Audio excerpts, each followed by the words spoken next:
நாங்கள்தான் தமிழகத்தின் காவலன் என்று மேடைக்கு மேடை பேசி வருவோரின் பிம்பத்தை உடைத்துள்ளது தமிழ்நாட்டு மக்களின் கருத்து கணிப்பு. தற்போதைய அரசியல்வாதிகளில் தமிழ்நாட்டில் ஆளுமையான தலைவர் யார் என்பதில் முதலிடம் பிடித்துள்ளார் அஇஅதிமுக பொதுச் செயலாளர் புரட்சித் தமிழர் எடப்பாடி பழனிசாமி அவர்கள். பிரபல தமிழ் நாளேடான இந்து தமிழ் திசை அண்மையில் நடத்திய கருத்து கணிப்பில் பொலிட்டிக்கல் ஐகான் ஆஃப் தமிழ்நாடு என்று நீங்கள் யாரை நினைக்கிறீர்கள் என்ற கேள்வியுடன் தமிழகம் முழுவதும் வாக்கு கேட்டனர். மற்றவர்களை கமெண்டில் பதிவிடலாம் என்றும் கூறியிருந்தனர். திமுக தலைவர் மு.க. ஸ்டாலின், அதிமுக பொதுச் செயலாளர் எடப்பாடி கே.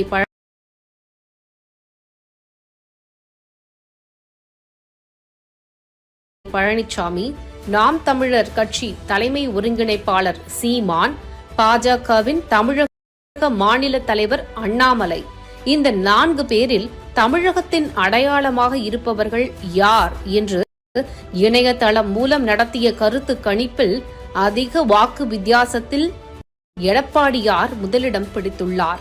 தமிழக மக்களின் மொத்த வாக்குகளில் 47.1% எடப்பாடி பழனிசாமியும் 39.3% மு.க. ஸ்டாலினும் பெற்றுள்ளனர். அண்ணாமலை 7.2%, சீமான் 6.4% வாக்குகள் பெற்ற நிலையில் தமிழக வெற்றிக் கழக தலைவர் விஜயும் கமெண்ட் மூலமாக வாக்குகள் பெற்றுள்ளார். ஒட்டுமொத்த தமிழக மக்களின் தீர்ப்பில் சுமார் 8% வாக்குகள் ஸ்டாலினை விட அதிகமாக எடப்பாடியார் பெற்றுள்ளார். இக்கருத்து கணிப்பில் பங்கு பெற்ற தமிழக மக்கள், தமிழ் மக்களின் பிரச்சினைக்காக போராடுகின்ற தலைவர் எடப்பாடியார் எதிர்க்கட்சிகளின் எதிர்ப்புகளையும் சிலரின் துரோகத்தையும் புறங்கையால் பின்னுக்கு தள்ளி முன்னுக்கு வந்துள்ளார் என்று கருத்து தெரிவித்துள்ளனர். அம்மாவின் ஆட்சியை கவிழ்க்க நினைத்த சூழ்ச்சிகளை எதிர்கொண்டு எந்தவிதமான புற அழுத்தங்களுக்கும் இடம் கொடுக்காமல் அம்மாவின் ஆசியோடு நிலையான ஆட்சி தந்தவர். 18 தொகுதி இடைத்தேர்தலை சந்தித்து வெற்றியும் கண்டு பெரும்பான்மை பலத்துடன் அரசை வழிநடத்தியவர். எடப்பாடியார் தலைமையில் மத்திய அரசுடன் இணக்கமாக செயல்பட்டு தமிழகத்திற்கு தேவையான திட்டங்களையும் நிதியையும் பெற்று சிறப்பாக நடைபெற்றது அம்மாவின் ஆட்சி. தமிழகத்திற்கு பாதிப்பு என்றால் பொங்கி எழுந்ததும் அம்மாவின் அரசுதான். காவிரி பிரச்சினைக்காக 1 வாரத்திற்கும் மேலாக நாடாளுமன்றத்தையே முடக்கி தமிழர் உரிமையை நிலைநாட்டியது எடப்பாடியார் தலைமையிலான அதிமுக.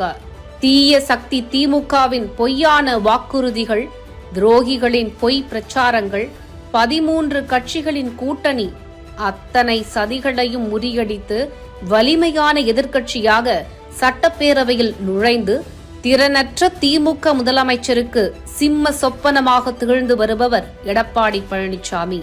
விவசாயிகளின் நண்பனாக மாணவருக்கும், மீனவருக்கும், மகளிருக்கும், ஏழை எளியோருக்கும் பல்வேறு திட்டங்களை தந்து எனக்கு பின்னாலும் பல நூற்றாண்டுகள் இந்த கழகம் வெற்றி வாகை சூடும் என்று சூளுரைத்த அம்மாவின் லட்சியத்தை நிறைவேற்ற அயராது பாடுபட்டு வரும் எடப்பாடியார்தான் தமிழகத்தின் அடையாளம், ஆளுமையான தலைவர் என்று தமிழக மக்கள் அங்கீகாரம் கொடுத்துள்ளனர்.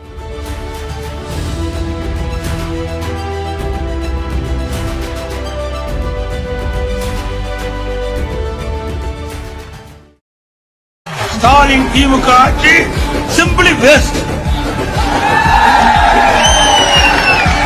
கடந்த 3 ஆண்டு ஸ்டாலின் தலைமையில் இருக்கின்ற திமுக ஆட்சி சிம்பிளி வேஸ்ட்.